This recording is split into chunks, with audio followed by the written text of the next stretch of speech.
6월 27일 오늘 만나 성경 말씀은 사도행전 27장 14절에서 20절까지 말씀입니다. 그런데 얼마 안 되어서 유라굴로라는 폭풍이 섬쪽에서 몰아쳤다. 배가 폭풍에 휘말려서 바람을 맞서서 나아갈 수 없으므로 우리는 체념하고 떠밀려가기 시작하였다. 그런데 우리가 가우다라는 작은 섬 아래쪽을 따라 밀려갈 때에 그 섬이 어느 정도 바람막이가 되어 주었으므로 우리는 간신히 거룻배를 휘어잡을 수 있었다. 선원들은 거룻배를 가판 위에다가 끌어올리고 밧줄을 이용하여 선체를 동여매었다. 그리고 그들은 리비아 근해의 모래톱으로 밀려들까 두려워서 바다에 닻을 내리고 그냥 떠밀려가고 있었다. 우리는 폭풍에 몹시 시달리고 있었는데 다음날 선원들은 짐을 바다에 내던졌고 사흘째 날에는 자기네들 손으로 배에 장비마저 내버렸다. 여러 날 동안 해도 별도 보이지 않고 거센 바람만이 심하게 불었으므로 우리는 살아남으리라는 희망을 점점 잃었다. 아멘. 오늘 만나로 만나주시는 하나님을 기대합니다. 드디어 바울은 로마로 향하는 배를 타게 되었습니다. 로마행은 바울의 꿈이고 소망이었습니다. 바울은 당시 세계의 중심이던 로마의 복음이 전해진다면 그 복음이 곧 모든 도시로 확산되리라는 기대를 품고 있었습니다. 그래서 바울은 3차 전도 여행 중에 로마 방문 계획을 세우기도 했습니다. 하지만 유대인들의 박해와 기득권층의 권력으로 인해 바울의 로마행은 순탄치 않았습니다. 그런데 오늘 말씀에서 바울은 드디어 로마로 떠나게 됩니다. 죄수의 신분으로 말입니다. 바울이 탄 배는 죄수 호송선이고 화물선일 뿐이었습니다. 하지만 하나님께서는 그 배를 선교선으로 사용하십니다.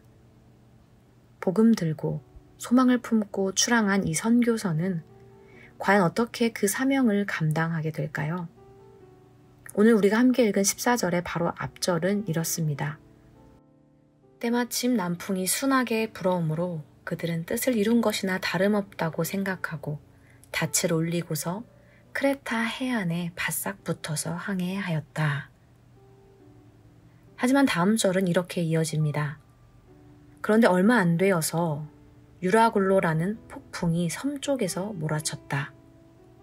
배가 폭풍에 휘말려서 바람을 맞서서 나아갈 수 없으므로 우리는 체념하고 떠밀려 가기 시작하였다. 순풍을 만나 순항을 이어가던 배는 이내 폭풍을 만나게 됩니다. 한치 앞을 알 수 없는 우리 인생과도 같습니다. 어제까지는 순항 중이던 배가 오늘 폭풍을 만나게 되었습니다.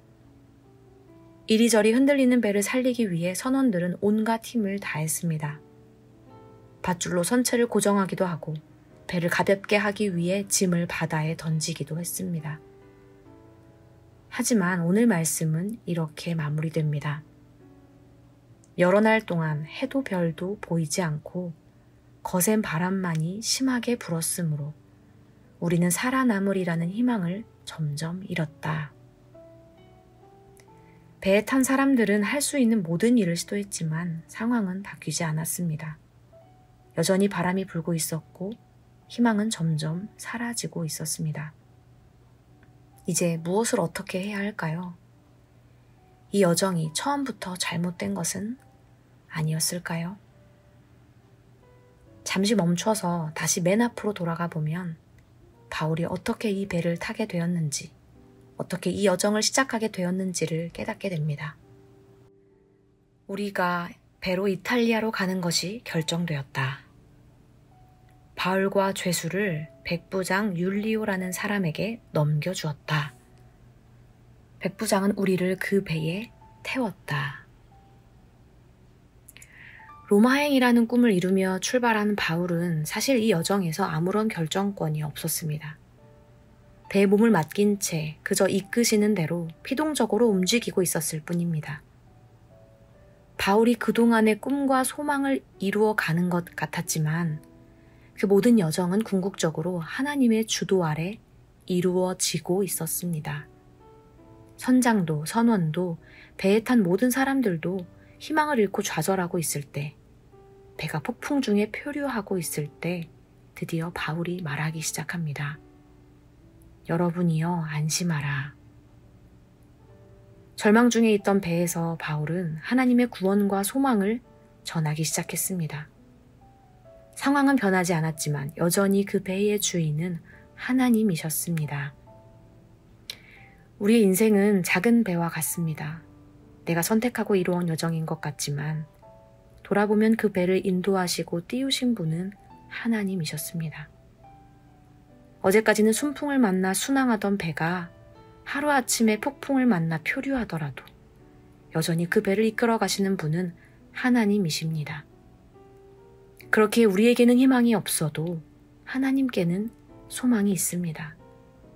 우리에게는 방법이 없어도 하나님께서는 구원을 이루십니다. 우리 눈에는 살 길이 보이지 않아도 하나님께서는 광야에서도 바다 위에서도 길을 만드시는 분이십니다. 지나온 날을 되돌아보면 모든 것이 하나님의 은혜였습니다.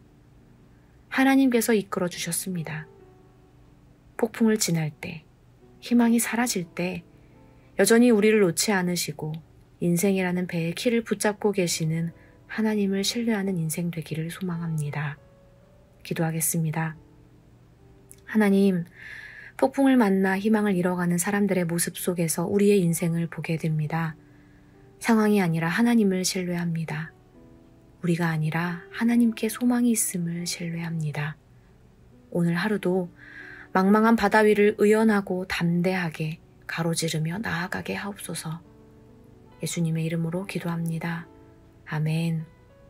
이제 두 가지의 기도 제목으로 함께 기도하겠습니다. 첫째로 말씀을 기억하며 기도하기 원합니다. 순항 중에도 하나님의 이끄심을 분별하게 하옵소서. 폭풍 중에도 하나님을 놓지 않게 하옵소서. 둘째로 사회 선교를 위해 기도하기 원합니다. 우리 교회가 이 땅에서 길을 잃고 표류하는 삶들을 위로하며 하나님의 소망을 전하는 교회 되게 하옵소서. 이렇게 기도하신 후에 개인 기도 하시겠습니다.